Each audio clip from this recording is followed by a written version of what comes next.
Greetings. This is our first reflection for after Easter. For these first weeks after Easter, the lectionary focuses on specific resurrection appearances. Each Sunday there's a different story. With this in mind, I want to begin this set of reflections by speaking about the big picture meaning behind the resurrection appearances and perhaps their meaning for us. Depending on how you count, and if you count different but similar stories, there are 4 definite resurrection appearance stories. The first one is when Mary Magdalene goes to the tomb, and she goes to anoint Jesus' body, and he's not there, and she thinks she's meeting the gardener. And the second one is when Jesus appears to the disciples in the upper room, and he appears to just turn up there. And then kind of added on to that is the story of Thomas saying, "I need to see the scars, the wounds." The third is the 2 men on the road to Emmaus who walk and talk with Jesus, and they don't really recognize him for quite a while. And then the fourth one is when he meets a group of disciples on the beach at the Sea of Tiberias, and they don't really recognize him there either. So what you will find curious about these resurrection experiences is that Jesus appears to them. They're called resurrection appearances. But somehow his appearance is altered to the fact that they don't recognize that it's Jesus, at least not at the beginning. Some say he had ghost-like qualities, and I think that's simply because he just seemed to appear on the road, or he just seemed to turn up in the upper room. We have somehow conjured these images of Casper the Friendly Ghost walking through walls. I actually don't agree with the ghost-like thought, because I don't think that Thomas would be saying to a ghost-like figure, "Let me put my hands in your side, let me put my hands in your hand." So that ghost thing does not work for me. Mary thought him a gardener. Thomas needed tangible proof. The Emmaus disciples walked and talked with him and didn't clue in for quite a while. He fished with others and ate with them at the Sea of Tiberias before they recognized him. Obviously, something was different. So different that they didn't recognize the physical body that he had looked like before his resurrection. Having not personally seen anybody post-resurrection, I have no right to criticize, but I would expect that after a resurrection somebody would look different.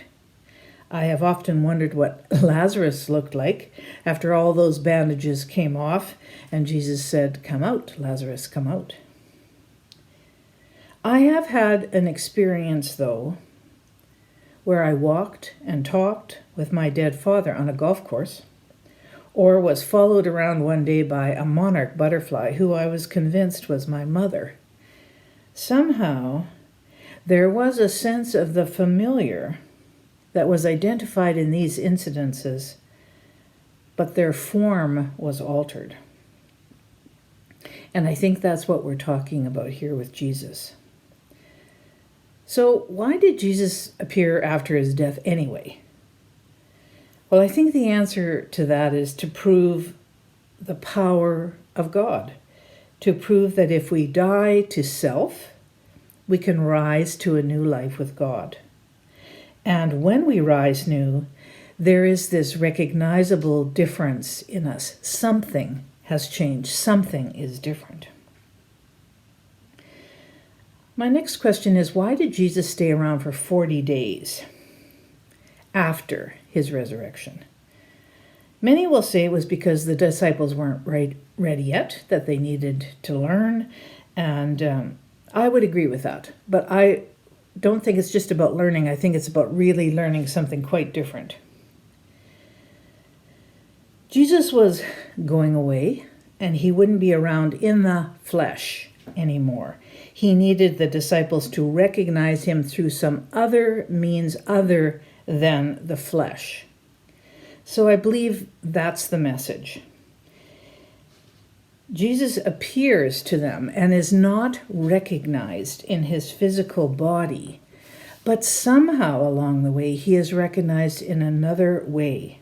So he was actually teaching them through these resurrection experiences that they would have to find him in a different way now, after the resurrection. So let's look at Mary. Mary thought him to be the gardener, so she didn't recognize his physical form. But as soon as he said her name, Mary, she knew exactly who he was. And the disciples on the road to Emmaus didn't recognize him, but somehow the words he was speaking, they just settled deep inside of them. And they said later on, were our hearts not burning when he spoke with us? And the disciples on the Sea of Tiberias, well, they recognized him in the breaking of the bread. So Jesus is different. The situation is different. He's not going to be able to stay with them any longer. His mission is complete, and he must return to God who sent him.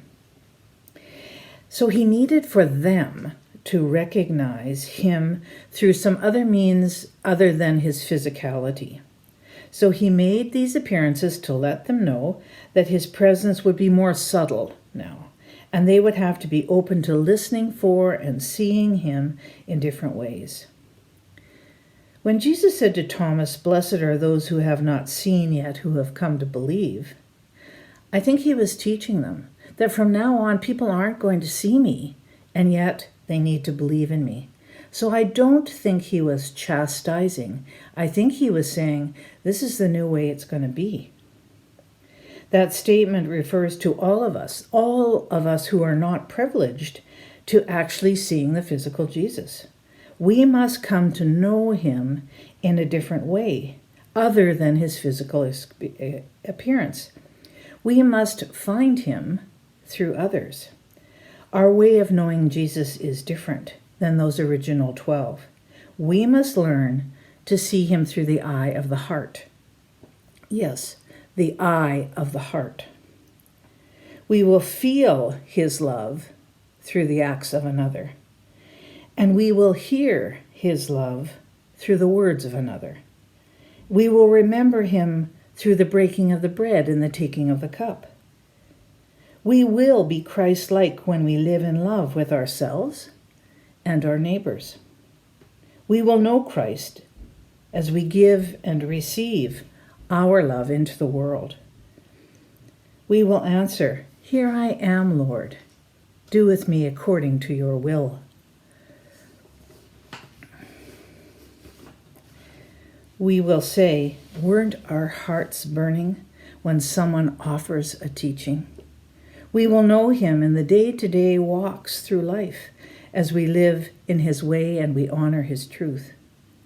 He made those resurrection appearances so everyone could learn they were going to have to look deeper, and not just with their eyes, but with their hearts. So may we see with the eye of our hearts. May we see the Christ-like love that's in others, and may we be the Christ-like love to others. Thank you.